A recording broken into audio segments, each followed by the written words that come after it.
je vous propose de parler sport. Est-ce que vous vous souvenez de la Coupe du Monde au Qatar ? Mais bien évidemment, enfin. Les ouvriers morts et blessés, les conditions de travail inacceptables et bien sûr les manquements écologiques aussi débiles qu'irresponsables. Comment oublier ? Et ben pour la Coupe du Monde 2030, la FIFA s'en est souvenue et s'est demandé s'ils pouvaient pas faire plus con écologiquement. Et là ils ont dû se dire... Challenge accepted. Parce que oui, en plus d'organiser la Coupe du Monde 2026 sur 3 pays différents, à savoir les États-Unis, le Canada et le Mexique, je vais pas commenter, la FIFA s'est dit que c'était pas encore assez gros et polluant, et du coup, la Coupe du Monde 2030 se fera dans le monde entier. Mais oui, pour le centenaire de la Coupe du Monde de football, la fédération a annoncé les grandes lignes d'un mondial inédit qui se déroulera sur 3 continents. Les confédérations européennes, africaines et sud-américaines s'étant accordées autour d'une candidature unique, une première dans l'histoire du tournoi. Oh bah super alors, vous allez bousiller la planète qui a un pet de vache de rendre l'âme, mais si vous avez réussi à vous mettre d'accord sans vous tirer dans les pattes, c'est super. Est-ce que j'ai besoin de dire à quel point cette décision est stupide et irresponsable ? Oui, bon, un minimum. C'est mon job quand même. Bon, déjà, un événement de cette ampleur, c'est de base conséquent en termes d'organisation humaine et matérielle. Alors imagine sur 3 continents. C'est évident que se déplacer sur 3 continents, ça aura un impact écologique. Même l'association Football Supporters Europe le dit, critiquant une formule horrible pour les supporters et sans considération pour l'environnement. Antoine Mich, le fondateur et directeur général de Football Écologie France, le dit aussi. On sait que l'empreinte carbone d'un tel événement est due à 80% au transport, notamment à l'avion. Forcément sur 3 continents, cela va les multiplier d'autant plus, avec forcément une explosion des émissions de gaz à effet de serre. Et c'est logique. Non mais je veux dire, faut pas être une Sandrine Rousseau ou un Al Gore pour comprendre que si tu multiplies par 3 les lieux de l'événement, eh ben ça va multiplier par 3 les impacts écologiques.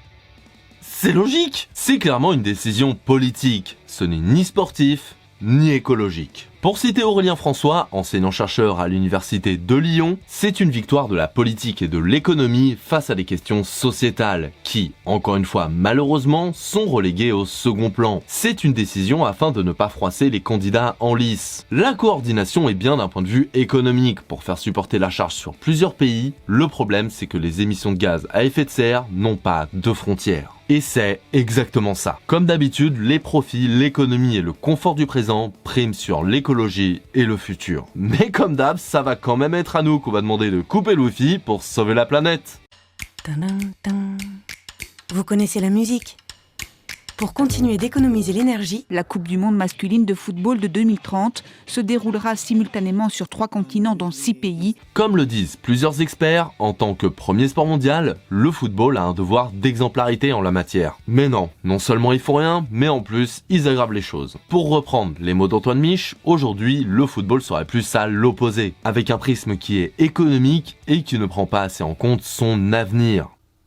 Notre avenir. Parce que, soyons d'accord, je ne dénigre pas le foot en tant que tel, c'est pas ça le problème. Alors oui, je suis pas un énorme fan, mais je ne dénigre pas ce sport pour autant. Et je comprends très bien l'attrait qu'il peut avoir pour une grande partie de la population. Et c'est pas aux fans d'agir. Alors oui, eux ils doivent et peuvent agir à leur échelle, comme tout à chacun, mais le gros de l'impact, c'est à la FIFA et aux pays participants de le faire. Comme le disent plusieurs experts, il faut réfléchir au modèle des compétitions internationales dans un contexte de préservation de la planète, avec par exemple une agence indépendante garantissant une parité sociétale, environnementale et économique. Et ce, pour les événements, qu'ils soient sportifs ou non. Parce que tant qu'au sein de ces organisations, il y aura des tensions entre économique et politique, alors l'intérêt de ces pays et organisations passeront toujours au-dessus de celui de la planète. Ou alors, tu fais comme le gouvernement français et tu mets en place un loto pour la biodiversité. Un loto pour soutenir des projets de préservation ou de restauration de la planète, un projet qui ne donnera que 43 centimes par ticket de 3 €. J'ai vu des plus gros ratios sur Twitter.